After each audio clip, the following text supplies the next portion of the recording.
विद्यार्थी मित्रांनो, सुस्वागतम. इयत्ता 9वी विषय मराठी पद्य विभाग यातील भाग 2 मधील कविता 5वी व्यायामाचे महत्त्व ही राष्ट्रसंत तुकडोजी महाराज यांनी लिहिलेली अभंग सदृश कविता आज आपण अभ्यासणार आहोत. मुलांनो, आज आपण राष्ट्रसंत श्री तुकडोजी महाराज यांच्या अनन्यसाधारण व्यक्तिमत्वाची थोडक्यात ओळख करून घेऊया. माणिक बंडोजी ठाकूर हे त्यांचे मूळ नाव. जन्म 1909, मृत्यू 1968.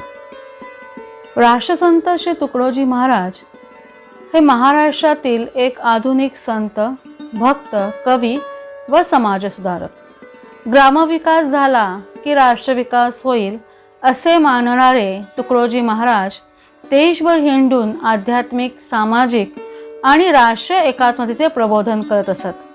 धर्मभेद, जातीभेद, अंधश्रद्धा यांसारख्या समाजविघातक गोष्टींसाठी खंजिरी भजनांचा आणि कीर्तनांचा प्रभावीपणे वापर त्यांनी केला.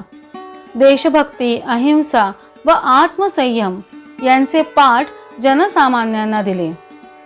वैसे तो महाराष्ट्र में बहुत सारे संत हुए हैं. यह संतों की भूमि है. संतों ने मानव समाज को न सिर्फ ईश्वरीय ज्ञान से जोड़ा, अपितु संस्कारों से और जीवन जीने की कला से भी जोड़ा. राष्ट्रसंत तुकडोजी महाराज आधुनिक युग के महान संत थे. वे केवल महाराष्ट्र में ही नहीं, पूरे देश में भ्रमण कर आध्यात्मिक, सामाजिक एवं राष्ट्रीय एकात्मता का प्रबोधन करते थे.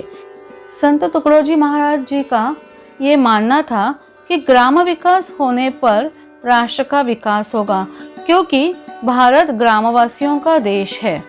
ग्रामोन्नति एवं ग्राम कल्याण ही उनकी विचार प्रणाली का केंद्र बिंदु था. इसलिए उन्होंने ग्राम गीता ग्रंथ लिखा, जो आज पण खेडोपाडी आदराने वाचला जातो.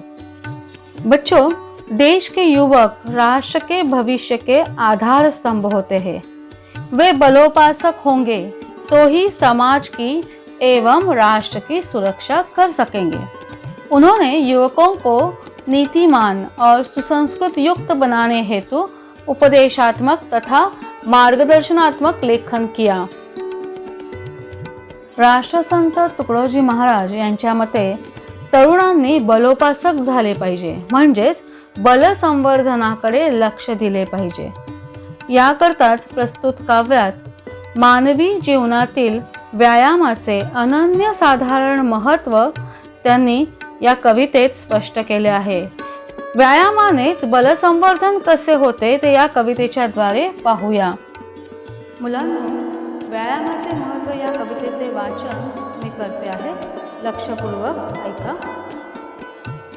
व्यायाम आरोग्यदायी मित्र हे ध्यानी ठेवावे सूत्र. आळस वैरी मानिला सर्वत्र सर्वतोपरी. व्यायामावीण सात्विक भोजन तेही मारी विकारी होऊन. व्यायामे होय अग्निदीपन अन्न पचन सहजची. व्यायामे जडत्व जाई दुरी. व्यायामे अंगी राहे तरतरी. रक्त व्यवस्था उत्तम शरीरी. वाढे विचारी सजीवपण. व्यायामाने सशक्त स्नायू. व्यायामे मानव होय दीर्घायू. व्यायामहीना पित्त कफ वायू जर्जर करती अत्यंत. व्यायामे वाढे प्रतिकार शक्ती. स्वावलंबनाची प्रवृत्ती. व्यायामे अंगी वाढे स्फूर्ती कार्य करण्याची.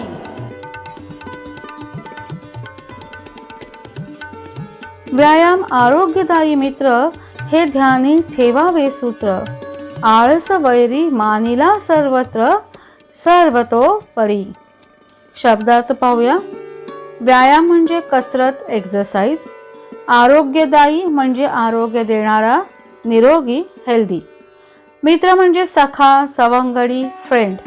सूत्र याचा अर्थ नियम, फॉर्म्युला. आळस, सुस्ती किंवा लेझिनेस. वैरी म्हणजे शत्रू, एनिमी. सर्वतोपरी म्हणजे सर्व प्रकारे, by all means and veg.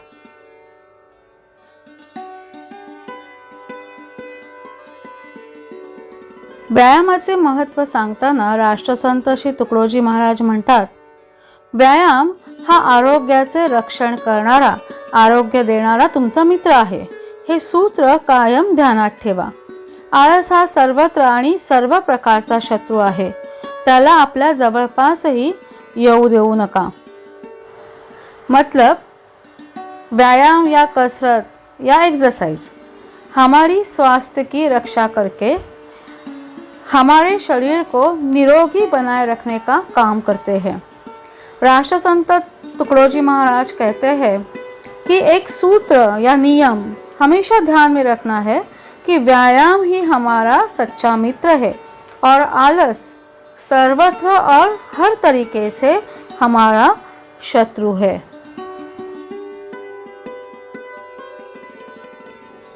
व्यायामाविण सात्विक भोजन तेही मारी विकारी होऊन. व्यायामे होय अग्निदीपन अन्न पचन सहजची. सात्विक म्हणजे सकस, पोषक, प्युअर अँड हेल्दी. भोजन म्हणजे जेवण, फूड किंवा मिल. विकारी म्हणजे खराब, विथ टॉक्सिन्स. या कवितेच्या ओळींचा अर्थ पाहूया. व्यायाम न करता जर आपण चांगला आहार केला किंवा शुद्ध, पचायला सोपे असे जरी सात्विक भोजन केले तरी ते विष बनून म्हणजे विकारी होते, म्हणजे ते खराब होतं आणि शरीराला मारक ठरतं, म्हणजे शरीराला अपायकारक ठरतं, म्हणजेच रोगाला निमंत्रण दिले जाते. पण व्यायाम केला की पोटातील अग्नी प्रज्वलित होऊन अन्नपचन सहज होते. मतलब कसरत या व्यायाम के बिना सात्विक भोजन का कोई लाभ नहीं होता है, उल्टा रोगों को निमंत्रण ही होता है. लेकिन उसके साथ आप व्यायाम को भी महत्व देते हो और व्यायाम करते हो तो व्यायाम से पाचन क्रिया प्रज्वलित होकर अन्न का पचन अच्छे से होता है.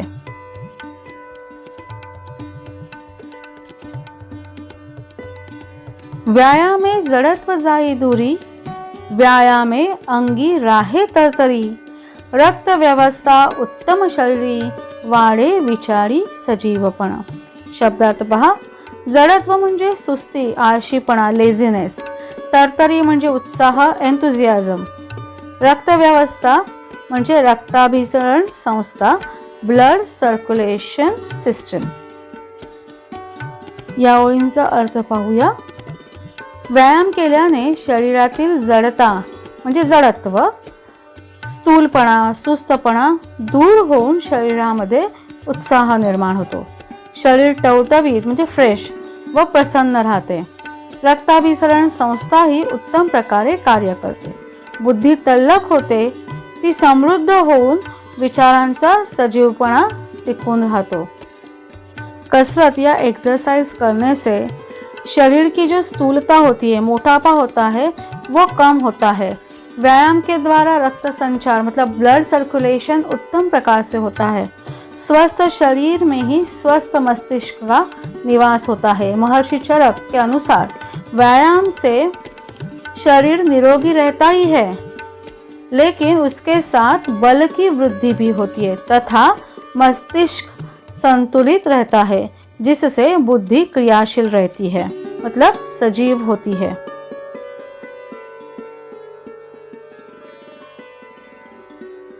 व्यायामाने सशक्त स्नायु, व्यायामे मानव होय दीर्घायु. व्यायामहीना पित्त कफवायु जर्जर करीती अत्यंत. सशक्त, बलवान, मजबूत, स्ट्रॉंग. स्नायु, मसल्स.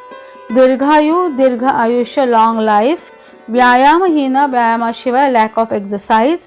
जर्जर म्हणजे जीर्ण, कमजोर किंवा वीक. व्यायामामुळे स्नायू बळकट होतात, आयुष्य वाढते. मात्र व्यायाम न करणाऱ्या मनुष्याच्या शरीरात पित्त, कफ, वात हे त्रिगुण दोष वाढून शरीराला ते जर्जर म्हणजे जीर्ण किंवा कमजोर करतात. एक्सरसाइज करने से स्नायु मतलब मसल्स स्ट्रांग हो जाते हैं। मतलब नियमित व्यायाम से मांसपेशियां मजबूत होती है। व्यायाम करणारे व्यक्ती तुलनेने अधिक काळ जगते। याचे कारण असे की व्यायामामुळे शरीरातील वृद्धत्वाकडे जाणारी जी प्रक्रिया आहे ती मंद होते। आणि जर व्यायाम नाही केला तर पित्त, कफ, वात म्हणजे वायू हे जे त्रिगुण दोष आहेत ते शरीराला वृद्ध करतात किंवा जीर्ण म्हणजे कमजोर बनाते हैं।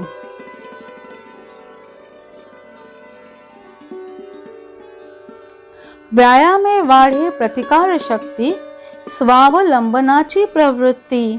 व्यायामे अंगी वाढे स्फूर्ती, कार्य करण्याची। शब्दार्थ बघा, स्वावलंबन म्हणजे स्वतःची कामे स्वतः करणे, सेल्फ डिपेंडन्स म्हणतात त्याला। स्फूर्ती म्हणजे प्रेरणा, उत्साह, चेअरफुलनेस। प्रवृत्ती म्हणजे स्वभाव, टेंडन्सी। या ओळींचा अर्थ पाहूया। व्यायामाने शरीरातील प्रतिकार शक्ती वाढते, स्वतःचे कार्य स्वतः करण्याची स्वावलंबी वृत्ती निर्माण होते, कोणतेही काम करण्यासाठी अंगात म्हणजे शरीरात चैतन्य संचारते। व्यायामामुळे शरीरातील काम करण्याचा जो उत्साह आहे, जोम आहे तो वाढतो। व्यायाम या कसरत से ऊर्जा का संचार शरीर भर में होता है। अशा प्रकारे राष्ट्रसंत तुकडोजी महाराजांनी व्यायामाचे फायदे व व्यायाम न केल्याने होणारे तोटे म्हणजे नुकसान यांची चर्चा या कवितेत केली आहे। मुलांनो, तुम्हाला कविता समजली असेल। राष्ट्रसंत श्री तुकडोजी महाराजांनी शरीर उत्तम तर मनही उत्तम हे तत्व समर्थपणे साध्या व सोप्या भाषेत जनमानसांवर बिंबवले आहे। धन्यवाद।